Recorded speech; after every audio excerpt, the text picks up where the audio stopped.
O Conselho Estadual de Cultura, que é um órgão consultivo vinculado à Secretaria de Estado de Cultura, aprovou na última semana uma minuta que é de tombamento do sítio histórico de Santa Teresa, na região serrana aqui do estado. Quem vai nos explicar o que isso significa, o que muda na prática, para quem é morador, para quem é turista, a preservação do patrimônio, é o meu convidado, Fabrício Noronha, secretário de Estado de Cultura. Bom dia, Fabrício.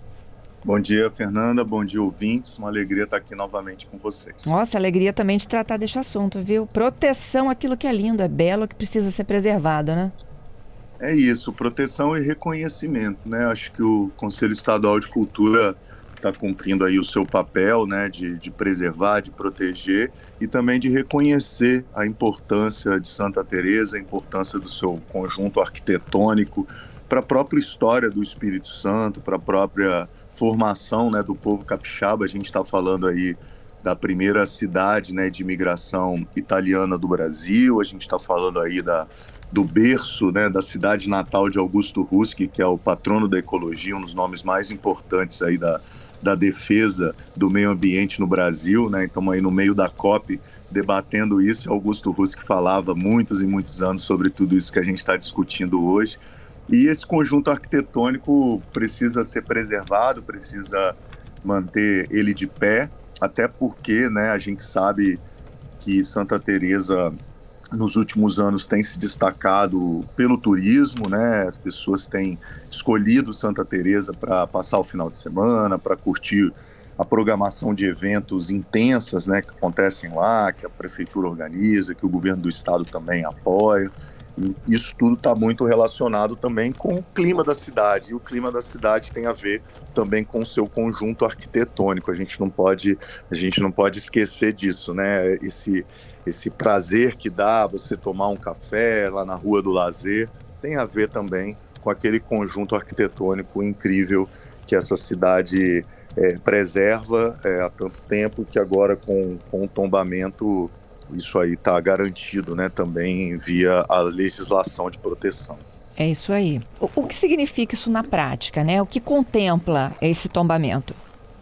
Então, esse processo de tombamento ele tem um histórico já de alguns anos, de mais de 10 anos do seu início, né? Ele teve início a partir de uma demanda encaminhada para o Conselho Estadual de Cultura em 2013. Vale destacar, né, que o Conselho ele trabalha dessa maneira. Então qualquer cidadão, qualquer entidade, ela pode, né, entrar lá no site da Secretaria, preencher um formulário e solicitar o tombamento de uma área, de um imóvel individualmente ou de um conjunto, como é o caso de Santa Teresa. Esse processo correu, né, foram feitas nesses anos todos uma série de tratativas com a prefeitura, com o Ministério Público, com uma comissão técnica, né, que veio trabalhando, e em 2019 foi emitido o parecer favorável para o tombamento, né, no dia 14 de março, que resultou no que a gente chama de tombamento provisório, que é aquele período onde o imóvel, o conjunto, né, de imóveis, como é o caso de Santa Teresa, já fica preservado, fica garantido ali a legislação, até para que não tenha uma corrida, né, de demolições, enfim, como já aconteceu em outros lugares. Então a legislação ela tem esse mecanismo para que nesse meio tempo fosse definido, né, as áreas, exatamente quais imóveis iriam ser contemplados nessa área de abrangência, como um mapa mesmo, uma definição ali de pontos. Esse trabalho foi realizado através de reuniões, audiências públicas, no próprio ano de 2019.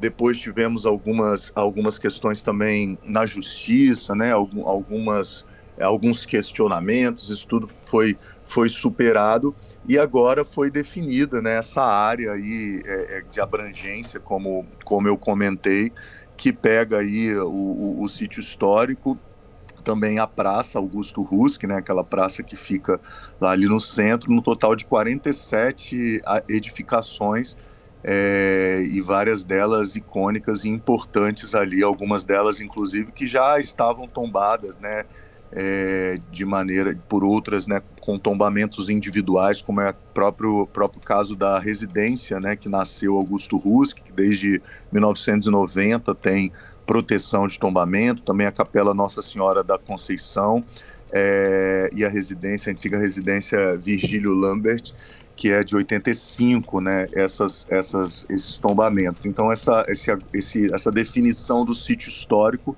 ela prevalece, né, e reúne também esses imóveis que já estavam tombados, né, e tecnicamente é a poligonal de tombamento, né, que é o termo técnico, onde define esse mapa, né, e a partir daí esse registro, né, agora a gente está indo para a fase do registro, da homologação desse registro através do livro do tombo histórico, do livro onde registra todos esses patrimônios, né, do nosso estado. Fabrício, nessas 47 edificações tem públicas e privadas, né? Tem a praça, tem a capela e tem propriedades particulares, não é isso? Isso, é público e privado. O tombamento, ele tem essa característica mesmo.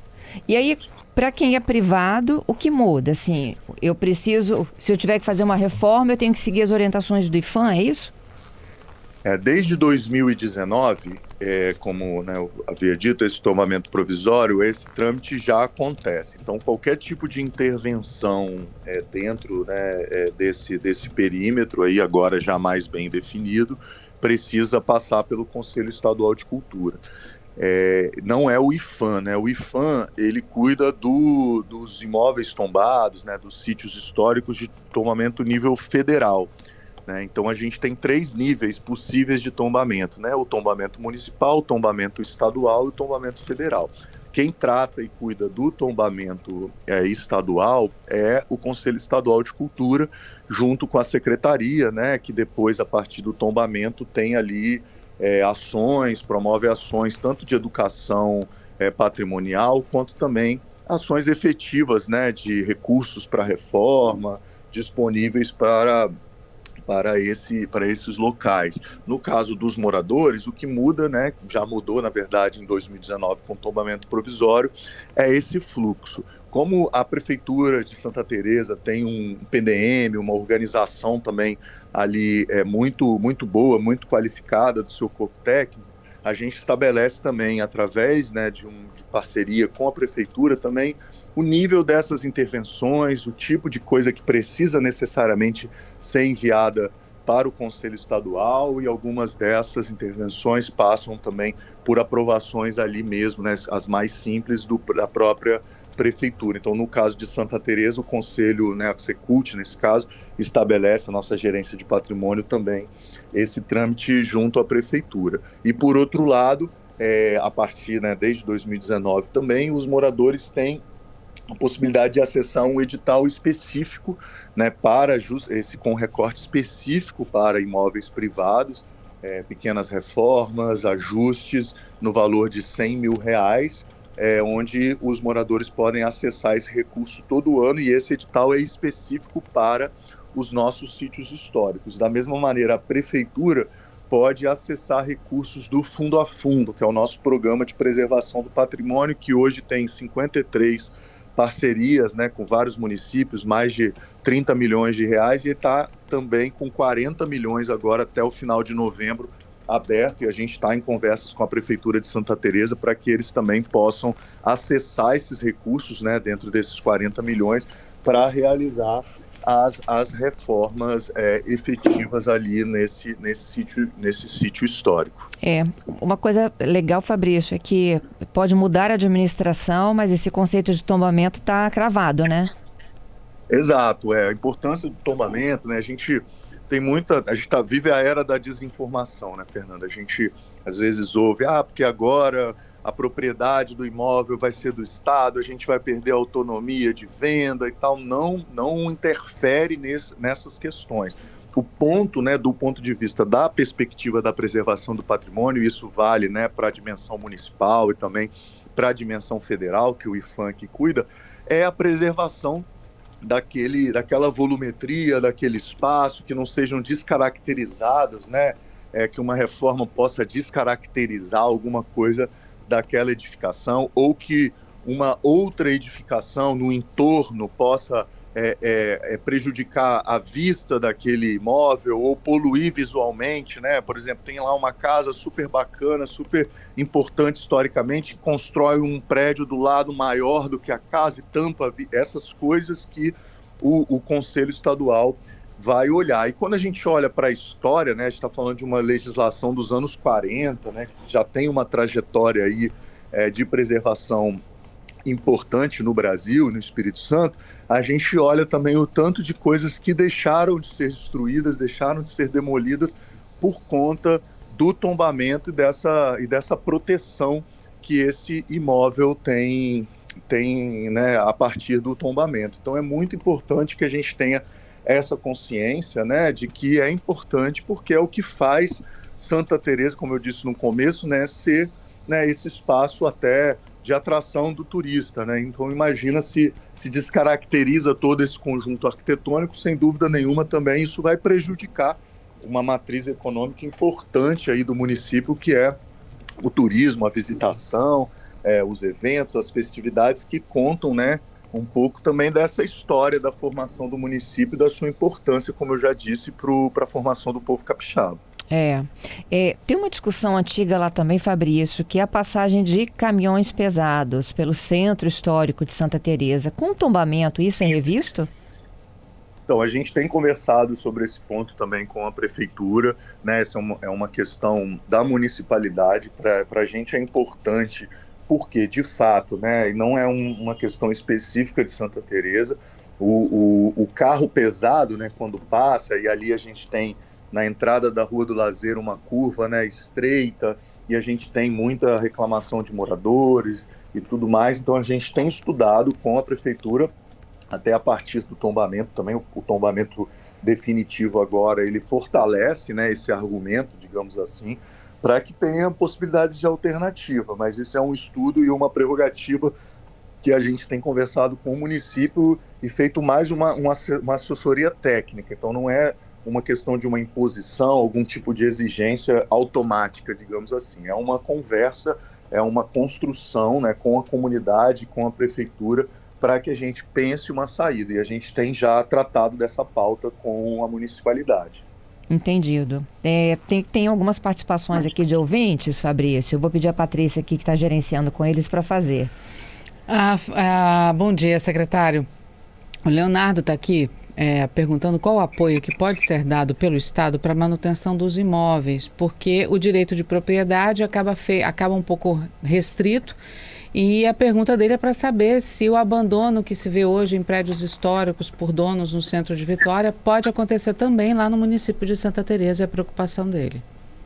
Então, são muitos fatores, né, que chegam a essa leitura. Assim, a gente não pode colocar tudo na conta do tombamento, né? O tombamento, ele tem a missão de preservar e a gente precisa de políticas, né, de ações conjuntas. Aí também não é só um papel dos governos, né, do governo do Estado, então é um papel conjunto, corresponsável com as prefeituras, com a atenção também dos proprietários, da iniciativa privada. São contextos pouco distintos, né? Falando de Santa Teresa, eu acredito que não, porque o efeito eu acho que é o contrário, porque Santa Teresa, né, por questões da sua matriz econômica, do turismo, da força econômica que o turismo tem, e a gastronomia, e os eventos, enfim, tem tomado nos últimos anos, eu acredito que o efeito da preservação, ele é o que se espera, né? O que todo mundo espera, porque também o setor produtivo, né, os empresários e tudo mais,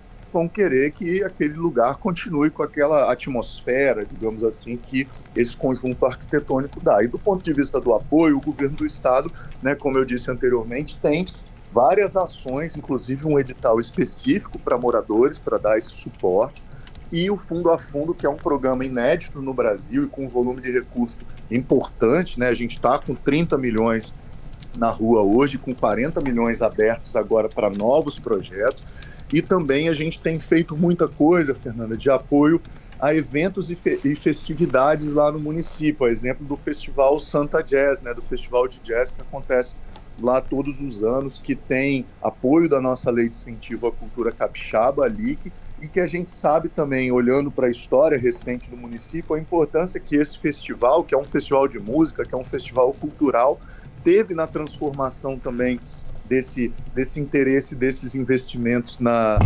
comunidade, né? Dessa matriz do turismo, dessa questão da hospedagem, dessa questão da gastronomia. O Festival de Jazz ele foi ali pioneiro, digamos assim, há muitos anos atrás, quando ele foi criado, e deu muitos frutos para além daqueles 3, 4 dias que acontece o evento. Então a gente também ataca, digamos assim, nesse lado. A prefeitura também tem feito um trabalho muito bacana, mantendo um calendário ativo, né, de festividades, Festival da Primavera, feiras, uma série de eventos o ano inteiro que vai mantendo ali ativo e girando a economia do município, e tudo isso tem como pano de fundo esse conjunto arquitetônico que precisa ser preservado, e eu acredito que agora, com o tombamento definitivo, possa ainda fortalecer mais, né, essa preservação, e fortalecer mais o município de Santa Teresa. Uhum. Tem mais uma consideração aqui de um ouvinte sobre toldos. Exatamente. Ele é morador, inclusive, da cidade de Santa Teresa, é o Antônio conosco, e ele diz que o uso dos toldos nos finais de semana pelos restaurantes também tira a visão da arquitetura da cidade. Seria interessante o uso apenas do toldo retrátil e só usar para bloquear o sol quando necessário. Tá certo, é uma boa sugestão mesmo do ouvinte. Todas essas questões, né, específicas, elas, né, são tratadas, estão sendo tratadas e sendo adequadas também a essa realidade do tombamento, mas não tem nenhum tipo de, né, não, é isso que como eu disse anteriormente, né, o tombamento ele não estabelece regras restritivas por si só, é tudo uma conversa, uma troca, um melhor entendimento dentro da necessidade ali do proprietário, do empreendimento, né, no caso aí da pergunta, né, os restaurantes e bares ali da Rua do Lazer, com a prefeitura, com o conselho. Então tudo isso pode sim ser melhor adequado, assim como a questão da passagem de caminhões pesados, né, enfim, debate sobre restrição de horários para isso, tudo mais. É isso. Fabrício, qual o próximo passo? Agora é a homologação e publicação no Diário Oficial. Esses são os próximos passos agora do tombamento, mas como eu disse, toda a sua essência ali de trâmite e de proteção, ela já está valendo desde 2019 com o tombamento provisório. Então agora mesmo a gente registrar isso no livro do tombo, né, dentro aí de um conjunto de outros patrimônios culturais do nosso estado. Temos mais uma aqui, secretária, é o Alê. Ele pergunta sobre o circuito Caravaggio, se vai ter algum tipo de proteção para ele, porque a exploração imobiliária no circuito está muito grande. Nesse caso, né, o tombamento do Conselho Estadual de Cultura, ele visa essa área do sítio histórico ali do centro, compreendendo a praça, a Rua do Lazer e esses 47 imóveis. Essas outras áreas não estão dentro desse tombamento e dessa proteção. Mas nada impede, como eu disse, né, dessa discussão de expansão de outros lugares, de outros pontos, caso o Conselho seja provocado a isso, caso tenha aí Mas não me parece que nesse caso é patrimônio material, né, de casarios e tal. Me parece uma questão mais ligada aí à questão ambiental, de licenciamento. Não conheço também a fundo esse assunto aí do Caravaggio, mas me parece que é uma coisa mais ligado, né, talvez aos órgãos de proteção ambiental em relação a loteamentos, né, e esse tipo de coisa. É isso, Fabrício, te agradeço aí pelas explicações e pela entrevista, hein?